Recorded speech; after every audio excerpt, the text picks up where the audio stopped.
நினைத்தாலே பூவின் நாயுள் கூடுமே.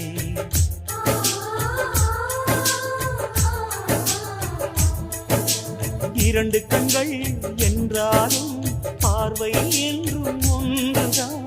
உருவத்திலே தனித்தனிதான், உள்ளம் என்றும் ஒன்றுதான். ஒரு சேவல்தான் நடை காத்தது, இந்த அதிசயம் பாருங்கள், கண்ணனை வாழ்த்துங்கள்.